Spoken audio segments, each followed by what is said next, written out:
po ako nagluluwalhati dahil binigyan na naman ako ng pagkakataon ng mahal na Panginoon upang luwalhatiin ko ang kanyang banal na pangalan. Purihin ka, mahal na Panginoon. Hallelujah.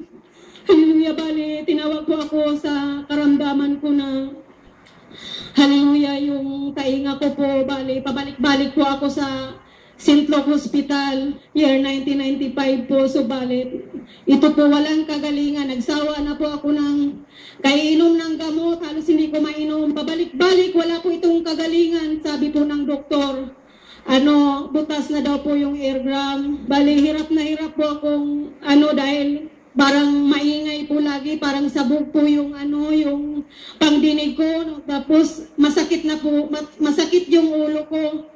Bali, pag linilinis ko po yan, at saka dugo, yung mata ko kulay dugo na po yan. Hanggang isang araw, hallelujah. Naramdaman ko na kukunin na po ako ng mahal na Panginoon dahil grabe pong kirot ng ulo kong yan. So, bali, hallelujah. Bali, may na magmula po sa pako hanggang dito sa puso. Parang lumalabas na po yung espiritu. Subalit, nung pagdating sa puso, parang naramdaman ko, nireview ko ito. Sabi ko, hallelujah. Mahal na Panginoon, kung talagang totoong may Diyos na buhay, bago ako mamatay, ituro mo ako sa buong katotohanan. Hallelujah. Purihin ka, mahal na Panginoon. Hallelujah. Iyak po ako ng iyak. Dahil naghahanap po ako ng katotohanan. Hallelujah. Hallelujah. Subalit nung nanalangin po ako niyan, hallelujah.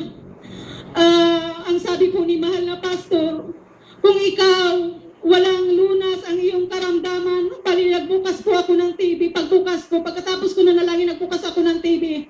Ang sabi po ni mahal na pastor, hallelujah, ang banal na gawain na nabuksan ko, kung ikaw wala kang kagalingan sa mga doktor na yan, hallelujah, hallelujah, dito ang Diyos ay buhay, manampalataya ka, hallelujah. Sumunod po ako sa lihan si mahal na pastor.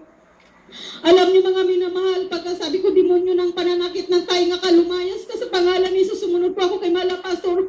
Alam niyo mga minamahal, instant na yung parang may nakabaon dito sa tainga ko na napakahirap po. Alam niyo mga minamahal, pagkatapos lihan, sumunod ako kay mahal na pastor.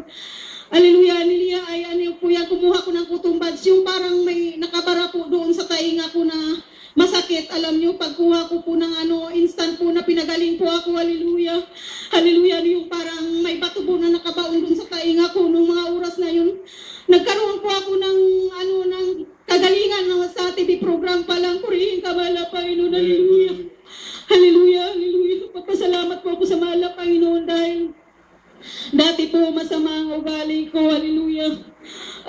May po ako, may pilay sa likod, may pilay po sa likod, tapos may migraine po ako, hallelujah, hirap ako makatulog, subalit.